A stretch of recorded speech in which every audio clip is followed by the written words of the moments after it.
Gracias. Thank you very much. Muchas gracias. Right after my book, Super Después de que salió mi I had the libro, pleasure Super of Freakonomics, having, tuve el dinner gusto with a de guy named Danny cenar Kahneman. con Danny Kahneman. Danny Kahneman, si lo conocen, es un ganador de premio Nobel de Economía, pero ni siquiera es economista, es psicólogo, uno de los más grandes psicólogos en la historia del mundo, uno de los académicos más eminentes del mundo. Estaba yo sentado cenando con él y me sorprendió descubrir cuando me dijo, oye, ya leí tu libro, Super Freakonomics. Llevaba unos días de haberse publicado, me sorprendió que se hubiera tomado el tiempo de leerlo. Y dije, ¿qué te pareció? Y me dijo, creo que va a cambiar el futuro del mundo. Me sentí increíble, ¿no? Pero no había terminado. De hecho, me dijo, creo que va a cambiar el futuro del mundo y no para bien, sino para mal. Y se refería al último capítulo del libro, capítulo sobre el calentamiento global. Resulta que entre las muchas críticas que he recibido sobre el capítulo, esta es una de las versiones más amables, de las críticas más amables que he recibido. Básicamente a todo el mundo le chocó lo que tenía yo que decir sobre el calentamiento global. He dicho muchas cosas controvertidas. He dicho que el aborto legalizado ha provocado un descenso en los índices de criminalidad. He dicho que es mejor manejar ebrio que caminar ebrio. No que uno deba manejar ebrio, pero si uno puede escoger entre manejar ebrio y caminar ebrio, es mejor manejar ebrio. Hablé sobre los asientos de bebé para los autos, pero nada ha tenido el efecto de enfurecer a la gente como lo que dije acerca del calentamiento global.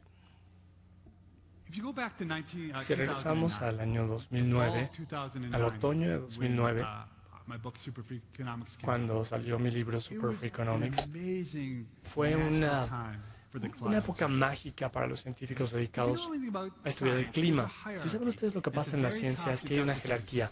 Hasta arriba tenemos a los físicos, después vienen los químicos, después los biólogos, después los biólogos evolutivos, y hasta abajo en la jerarquía están los científicos que se dedican a estudiar el clima. Y los economistas están todavía más abajo, ¿no? Pero los meteorólogos están ahí abajo. Y han tenido que vivir con esa realidad. Pero las cosas empezaron a cambiar, el mundo se empezó a dar cuenta, empezó a entender que el mundo se estaba calentando, que la humanidad casi ciertamente era responsable. Hubo documentales como La verdad incómoda de Al Gore, uno de los documentales más exitosos de todos los tiempos, y de pronto el mundo empezó a creer que había llegado el momento de hacer algo, de cambiar.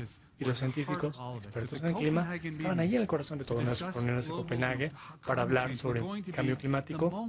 Iba a ser el momento en el cual el mundo cambiara de rumbo. Todo iba a estar mejor, porque la respuesta es que la única manera de salvar el planeta era dejar de generar tanto dióxido de carbono.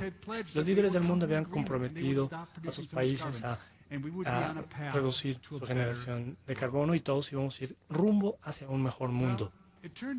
Pues resulta que se dio este encuentro en Copenhague y no pasó nada. No surgió nada a partir de ahí. No se dio ningún cambio.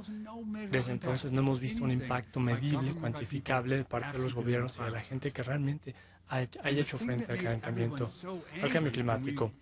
Cuando publicamos el libro Super Freakonomics, unos meses antes de la reunión de Copenhague, nosotros dijimos que eso es exactamente lo que iba a pasar. Pero no había que ser genio, no había que ser físico nuclear para saber que no iba a pasar nada.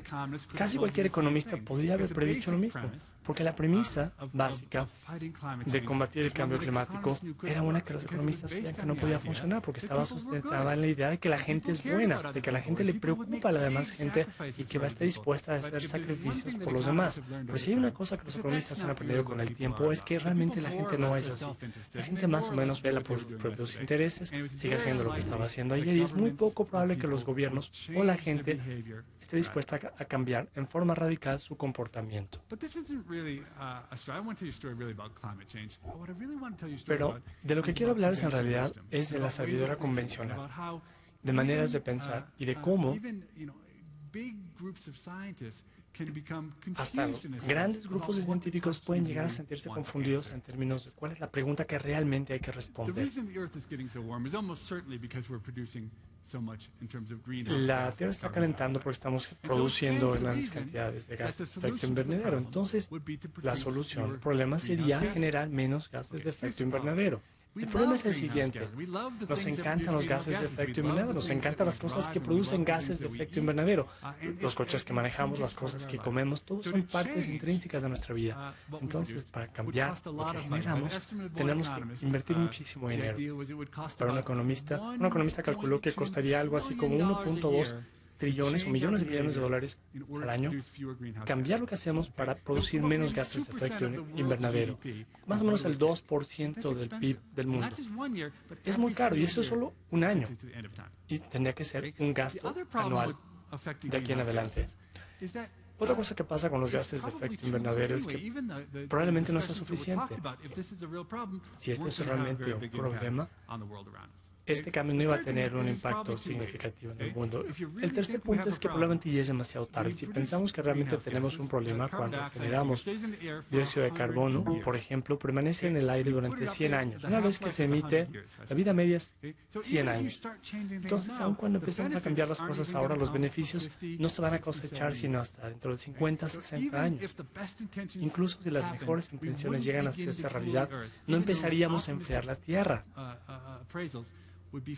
Algunas valoraciones optimistas consideran que pasarían 50 años antes de que se empezara a enfriar la Tierra. Una de las cosas que entendí acerca de los científicos expertos en el clima es que es ciencia medias. Generalmente empiezan como ambientalistas y traen consigo un fervor casi religioso ante la idea del clima, del cambio climático. Creen fervientemente en lo que hacen. Yo soy economista, no sé mucho sobre el fervor religioso, no sé nada sobre la meteorología, pero si hay algo que yo podría decir sobre el calentamiento global, empecé a pensarlo, me di cuenta que los economistas tienen por lo menos 3 cosas que decir acerca del cambio climático. La primera es que si pensamos en el progreso, piensen ustedes en sus teléfonos celulares, en capacidad de cómputo, hay progreso, una enorme cantidad de progreso en aquellas áreas en las que invertimos. Si los verdaderos peligros del cambio climático se van a dar dentro de 100 años, es muy costoso tratar de combatir el calentamiento global en este momento. Quizá en el futuro sea más barato. En el libro decimos que el mayor problema que tenían las ciudades a finales de los años 1800 era el estiércol de caballo. Las ciudades estaban inundadas de estiércol por los carruajes. Convocaban encuentros como el de Copenhague, donde la gente decía, ¿cómo podemos salvar nuestras ciudades de todo este estiércol de caballo que hay en las ciudades? El rescate vino en forma de automóviles. No hubo una transformación radical en lo que se hacía con los caballos, no alimentamos menos a los caballos, no teníamos menos caballos, simplemente llegó el automóvil. Fue una solución tecnológica. Los economistas en general dicen, no hagas nada hoy, porque siempre va a haber algo. Vamos a hacer mejor lo que hacemos hoy. Lo vamos a hacer mejor en un futuro. Los economistas, por otro lado, tienen un entendimiento singular del riesgo. Morgan Spurlock ha hablado del riesgo. La gente tiende a evitar el riesgo. Cuando vemos nuestros modelos de riesgo, es impresionante lo que estamos dispuestos a pagar para evitar un cataclismo. Piensen en una persona. Si tomamos una persona típica y vemos cómo se comporta, resulta que para evitar una probabilidad de morir este año, una probabilidad de 1 en 1000, estaríamos dispuestos a pagar alrededor de 2 o 4% de nuestro ingreso personal. Una probabilidad de 1 en 1000. Si yo les ofreciera una apuesta, si yo tuviera unos dados cargados y que dijera, si cae un dado con 1000 caras, yo dijera, si caen 274 te mato, y si no te doy el 4% de tu ingreso. Esa sería la probabilidad. En un mundo así, habría que estar aterrado del calentamiento global, porque lo que el calentamiento global nos ofrece es una probabilidad muy pequeña de que se presente un cataclismo. Esto es algo que los economistas han llegado a comprender, es muy peligroso. Entonces, ¿qué hacer al respecto? Cuando empecé a pensarlo y hablar con otros economistas, fue interesante porque todos los economistas pensaban en el problema de la misma manera. En vez de decir, ¿cómo vamos a reducir las emisiones de carbono?, lo veíamos a través de una lente diferente. caliente, porque el problema realmente no es el carbono. ¿Cuál es el problema? El problema es que el planeta está demasiado caliente. ¿A quién le importa por qué está caliente? No importa por qué está caliente. Puede ser por los humanos, puede ser por el sol, puede ser por las vacas, no importa. La pregunta es, ¿cómo enfriar el planeta rápidamente y de manera económica? Fíjense que he reenmarcado por completo el problema. El problema no es la debilidad moral de los humanos y de cómo el progreso ha arruinado al mundo. Estamos diciendo aquí, tenemos un problema, la Tierra está demasiado caliente, ¿cómo la enfriamos? Algunos científicos han estado pensando justo en ese problema. Si recuerdan ustedes, les dije que la solución del carbono se calcula que nos va a costar $1 millón de dólares al año de aquí a la eternidad. Pero la naturaleza, de hecho, nos ha dado una pista de cómo enfriar la Tierra, que no sea reduciendo el carbono. En 1999, el Monte Pinatubo, un enorme volcán, hizo erupción. La erupción duró varios días y paralizó, arrojó millones de toneladas de cenizas sulfúricas a la atmósfera. Fue tan poderoso que llegó hasta la estratosfera. Resulta que si pudiéramos enviar cenizas de ácido sulfúrico hasta la estratosfera, forma una especie de manto alrededor de la Tierra que bloquea parte de la luz del Sol. Ese solo volcán en 1991 logró revertir durante un año todo el calentamiento global que se había presentado en los últimos 100 años anteriores. Esta es ciencia bien conocida, no es ciencia ficción. La gente entiende este fenómeno, sabe que es cierto. Incluso nuestros ambientalistas más arraigados estuvieron dispuestos a admitir que si dependemos de la naturaleza para que produzca de vez en cuando volcanes, ¿no? Si pudiéramos contar con que la naturaleza lo va a hacer, no tendríamos problema de calentamiento global. Una opción sería poner bombas nucleares de vez en cuando dentro de un volcán para que hicieran erupción, ¿no? Y se arrojara toda esta ceniza a la atmósfera. Probablemente no es una solución muy inteligente. Pero ¿cuánto se necesita de este dióxido de ácido sulfúrico, de este dióxido de carbono, de este ácido sulfúrico? El señor Myhrvold, CTO de Microsoft, hizo algunos cálculos y dijo que para enfriar la Tierra, si arrojamos el dióxido de azufre a la atmósfera para que permanezca ahí, puede enfriar la Tierra. Se necesitarían, con 2 mangueras de jardín, se abrieran la cantidad de agua que sale de una manguera, la dejáramos ahí funcionando durante un año, es la cantidad de dióxido de azufre que se necesitaría inyectar.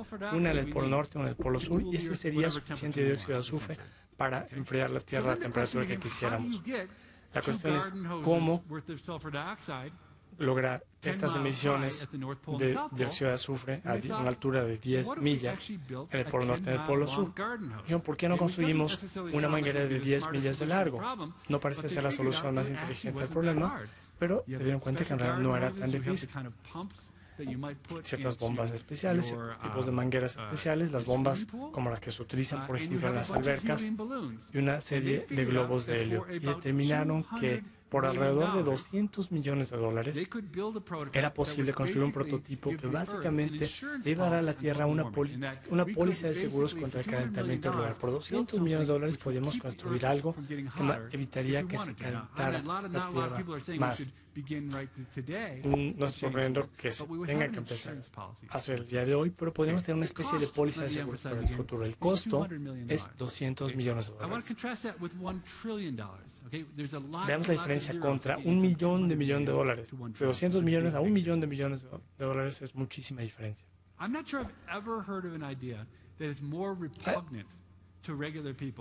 Hay una idea que es muy repugnante para la gente y es esta idea de poner una manguera a la estratosfera. La idea de que quizá tengamos un mercado de riñones o de órganos o de hígados resulta más repugnante que esa. Resulta que todos los economistas dicen que para la solución a los trasplantes de órganos debe tener un mercado. Todos los economistas piensan que es la idea más loca que se puede tener. Si ustedes quieren saber si son economistas o no, tienen que hacerse esa pregunta. Pregúntense, ¿creo que debe haber un mercado donde la gente pueda vender y comprar órganos? Si la respuesta es sí, saben ustedes que son economistas, por lo menos economistas honorarios. A todo el mundo le chocó la idea cuando sugerimos que vamos a actuar como Dios y empezar a cambiar el medio ambiente. especialmente repugnante porque implica contaminar más para resolver los problemas de contaminación. Estamos emitiendo más contaminantes para combatir los contaminantes que ya emitimos. Entonces me ocurrió proponer, surgió una segunda idea, un poquito menos repugnante que la idea de poner esta manguera gigantesca en la estratosfera. Dijeron, bueno, China tiene varias plantas carboeléctricas, plantas generadoras de electricidad que funcionan con carbón. Si encontramos una manera de tomar todo ese dióxido de azufre, toda esa ceniza que están produciendo en esas plantas, y en vez de que salga de las chimeneas a 300 pies de altura, que saliera a una altura de 10 millas, eso solucionaría el problema del calentamiento global. ¿Cómo se puede hacer? Básicamente se construyó un globo gigantesco patentado que simplemente hace que la ceniza llegue hasta una altura de 10 millas. No estamos contaminando más, simplemente estamos emitiendo la contaminación en otro punto. Esto parece ser un poco menos malo, que genera más contaminación. Los economistas, esto les sigue pareciendo repugnante. Entonces, un tercer grupo, John Latham, un científico ambientalista, que se le ocurrió una tercera idea. Una idea muy sencilla, brillante, y me parece que es muy buena en muchos sentidos. Lo que los científicos entienden es que las superficies oscuras absorben mucho calor, hacen que la Tierra se caliente. Las superficies claras, como las nubes, reflejan mucho de la luz hacia el espacio y hacen que se enfríe la Tierra. Si pudiéramos tener más nubes sobre los océanos, sobre todo si hiciéramos las nubes de una manera que fueran más reflejantes, de una manera muy sencilla, podríamos moderar la temperatura de la Tierra. No tendría que ser una gran parte de la superficie del mar, un 3 o 4%. John Latham, junto a Steve Salter, ya ha determinado que se podían formar nubes sobre los océanos de la misma manera que los aviones, las estelas. Cuando un avión vuela en la estratosfera, deja tras de sí una estela por la condensación. La manera en que uno podría dejar estas estelas, pues formar estas nubes sobre el mar, sería teniendo 10.000 paneles solares energizados por el sol, que emitirían agua de mar en la atmósfera. Las moléculas de sal se convertirían en los núcleos y se formarían nubes. Este modelo sugiere que si tuviéramos 10.000 de estos pequeños dispositivos en el mar, rociando agua de mar guiados por GPS, eso sería suficiente para compensar, contrarrestar el calentamiento global que hemos visto en los últimos 100 años. Lo bueno de esta solución es que si uno se cansa de enfriar la Tierra, simplemente apagamos estos dispositivos para que dejen de formar nubes. Es completamente reversible. Y las nubes, ¿a quién no le gustan las nubes? No estamos hablando de dióxido de azufre que estamos emitiendo a la atmósfera, estamos hablando de formar nubes que no lastiman a nadie. Ya tenemos muchas nubes sobre el mar. Esto no debería afectar nada en términos de la percepción de la gente. A mí me parece que es un argumento muy convincente que estos científicos proponen, es que han tenido un total alrededor de $2 millones de financiamiento en los últimos 10 años. Nadie está dispuesto a financiar este proyecto. Yo mismo he acudido a varios multimillonarios, he tratado de convencerles de que si quieren ellos realmente hacer una marca en la historia, si dedicaran 5 o 10 millones de dólares a investigación para poder aprender si realmente funciona este proyecto a una mayor escala, eso no perjudicaría a nadie y sin embargo nos daría una idea muy clara de si quisiéramos tener esa póliza de seguros funcionaría. Y no he logrado que ninguno de estos multimillonarios contribuye a este proyecto. Como que la idea de que si uno se mete con la tierra, con el clima, como que uno se va a volver impopular. Los multimillonarios, cuando regalan su dinero, quieren que la gente los quiera más, no que los odie, aun cuando al hacerlo estén salvando el mundo. Si vemos las Google Trends, las tendencias en Google, cualquier otra medición de tendencias, hubo un momento en el tiempo en que todo el mundo hablaba del cambio climático.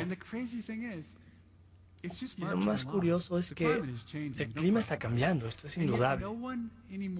Pero la gente ya no está dispuesta a hacer nada. Hemos llegado a un momento en donde me parece, por repugnantes que sean las ideas que he planteado hoy, yo creo que la mayoría de ustedes pudiendo yo haber hablado de cosas agradables, como fraudes inmobiliarios, etcétera. Yo le estoy hablando aquí del cambio climático.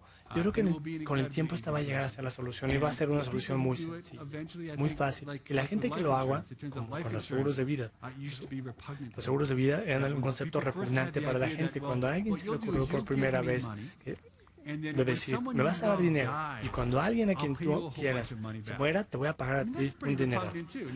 Esto es bastante repugnante y lo aceptamos ahora, pero hubo una época en el siglo XIX cuando la gente odiaba esta idea. Lo irónico es que toda la gente habla del calentamiento global, del cambio climático, los ambientalistas, los científicos dedicados al clima dedican su vida a ello, pero si tuviéramos que entregar un premio al grupo de personas que han tenido el efecto positivo más importante para frenar el cambio climático, el calentamiento global en los últimos años, ¿saben quién sería? No sería el gobierno, no serían los grupos ambientalistas. A decir verdad, creo que probablemente serían los economistas y los banqueros. ¿Pero cómo es posible? Bueno, casi todo el mundo culpa a la recesión global, la crisis financiera, culpa a los economistas y a los banqueros, ¿no? Por ambiciosos, por que esto causó la implosión financiera. Resulta que lo único que pudimos determinar que reduce la cantidad de gases de efecto invernadero que se despiden en la atmósfera es desacelerar la economía. Al final de cuentas, si lo pensamos, los economistas son los culpables de que la economía esté en una espiral descendente y por lo tanto hemos hecho más por el medio ambiente que cualquier otro grupo de gente en el planeta en los últimos 3 o 4 años y por eso tienen mucho que agradecernos. Muchas gracias.